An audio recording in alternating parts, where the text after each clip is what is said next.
Donah? Where's Donah? How can we go on their show?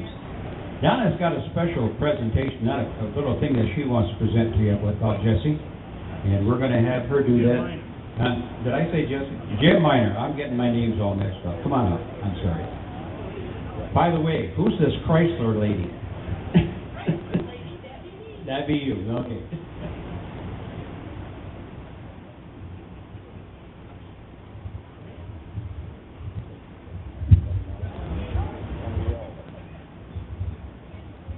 Good evening. What I'm holding in my hand, all of you that know me, I'm Donah Hyland, used to be Donna Chrysler, and this Todd Minor is here, and he is going to get an award for his dad, which is James C. Minor. And when I was 15, in 1959, this guy produced this 45 record for me. And this is the 45, and I have also in the inside I have my contract that was signed by James C. Minor. So I often wondered what one of them looked like. just hang on a minute. All right.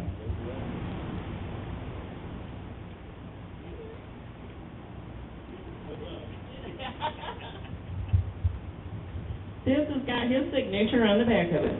James C. Minor. My mother's, mine, and the person that wrote the songs, which was Harold Stratton. So I had a lot of fun doing this. So are you having Mr. Todd Minor come up now?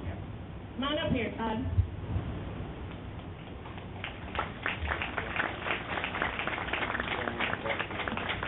I met this guy on the telephone. He calls up and he says, is this Donna? I said, yeah. Donna Chrysler? I said, well, it used to be a long time ago, but now it's Donah Hyland. He said, boy, I've been looking all over for you. So, you know what? I really have no use for this anymore. If you want it, I'd be glad to give it to you. That's nice. That's very nice. I would be glad to give it to you. Thank you so much.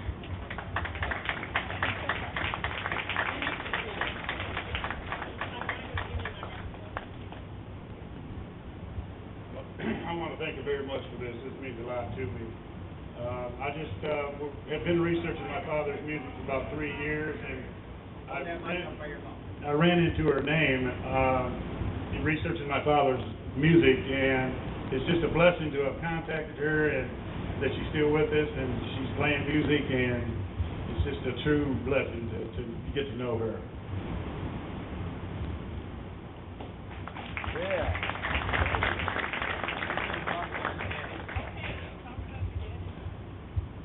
My name is Todd Minor, and I'm Jim's youngest son.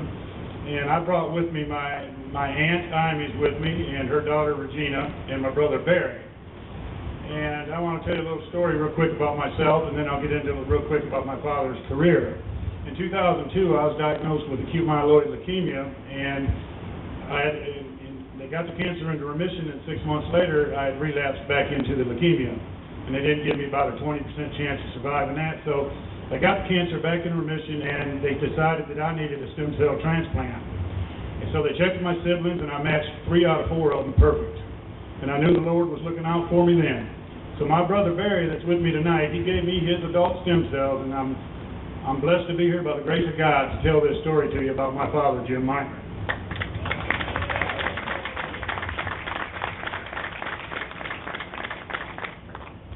My father, Jim Minor, took the hillbilly highway north in 1950, and he came north, like most people did back in them days, to find work in the automobile business. And he made a quick stop into Evansville, Indiana in 1953, and Jim played in a local band called the Ranch Hands that played locally around Evansville. And at that same time, in November of 1953, Evansville, Indiana got its first TV station, Channel 62, WFIE, which stands for We're First in Evansville. Well, they hired my dad and the Ranch Hands to do a live 30-minute hillbilly show called Jimmy Minor and the Diamondback Ranch Hands.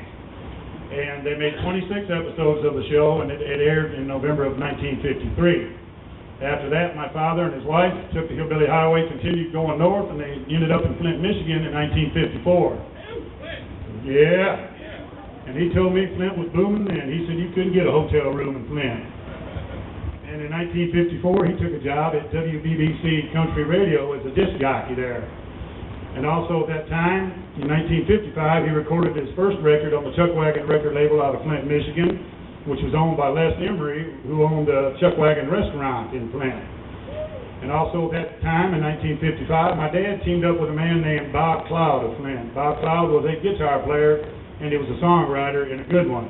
He wrote Kissin' Me Baby for Narville Felt, among a bunch of other songs. And in 1955, they opened up a talent and a promo agency out of Flint, and they would bring talent out of Flint and bring them down to Nashville to the RCA Studio B to have them recorded. So in 1956, Jim recorded his second record for the Western Chuck Wagon record label. And at that time, in 1957, Jim and Bob heard a song locally in Flint called The Love Bug Crawl. And it was recorded by James Bullington out of Flint. Well, they went and found James Bullington. They took him down to Nashville, and Mercury Records changed his name to Jimmy Edwards. And it was the same guy, my dad said, that changed Harold Jenkins to Conway Twitty. They changed his name to Jimmy Edwards. They go into the RCA Studio B with Chet Atkins and Jordan Ears and Floyd Kramer. They redo the Love Bug Crawl, and in 1957 it was released on Mercury Records, and it became an instant Hot 100 hit. My father was his writer, publisher, and his manager. So in January of 1958, Jim Minor and Jimmy Edwards were whisked out on tour on Irving Fell's Greatest American Teenage Star tours. This tour was a big tour. It starred Buddy Holly and the Crickets, the Everly Brothers, Eddie Cochran, Paul Anka, and so forth. And Jim told me it took 2 busloads of stars and an 18-wheeler to haul the equipment around on this tour. And also on that tour, the Everly Brothers had their guitars stolen. All the other stars kept their guitar underneath on the rack, except Jim. He kept his on the bus. And the Everly Brothers, like I said, had their guitar stolen, so they borrowed my dad's Gibson 1951 Gibson J185 guitar. The Everly Brothers liked that guitar so much that in 1959, Gibson started making a signature series J185 guitar. And also in 1958, he took Connie Dykes, who was a Flint, Michigan entertainer, who had the Connie Dykes TV show out of Flint. Jim and Bob took Connie Dykes down to Nashville and recorded 4 songs in the RCA Studio B with Chet Atkins and the boys. And 2 of those songs were released on Mercury Records, and 2 were released on Jim's label, Colt 45 Records, out of Flint. And like Miss Donna showed you the Colt 45 Records, there were 4 artists that were on that record. Connie Dykes, Paul and Larry, Eddie and Don, and did I get them all? Connie Dykes, Paul and Larry, Eddie and Don. Yeah, those 4 artists were on that label. So in 1960, for 5 years straight there, Jim and Bob used the RCA Studio B. From 1957 through 1961, they were in the RCA Studio B recording other artists, rockabilly stars, country stars, and then Jim's own career himself. So in 1960, Jim goes into the RCA Studio B to record himself, and he had 2 records released in 1960 on Mercury Records.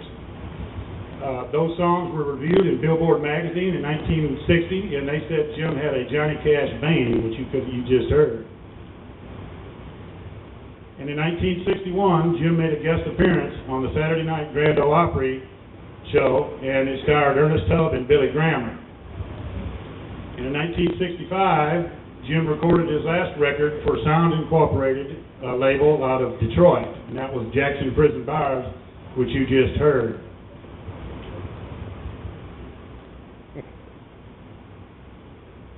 Jim, you know, he had a good career. He was a showman and an entertainer. He opened up shows in 1955 through 60 with Pee Wee King, Tex Ritter, the Wilburn Brothers, Lonnie Barron, and so many more. Jim frequently played at the IMA Auditorium in downtown Flint. And you know, he played shows continually through the mid-70s, and I was fortunate enough in 1973. I was just 10 years old. I got to see my father perform one show, and I'll never forget it. He played it in the pier, and I clapped so hard my hands were just sore. So he had a heck of a career, and I'm proud of him, and I'm just so thankful that he got inducted here tonight it's such an honor, and it's a true blessing, and we just want to thank everybody here for that.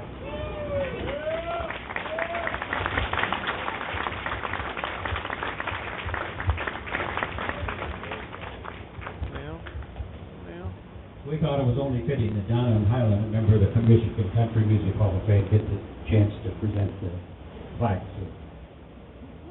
From the Michigan Country Music Hall of Fame, congratulations, and this is for Mr. Jimmy Minor.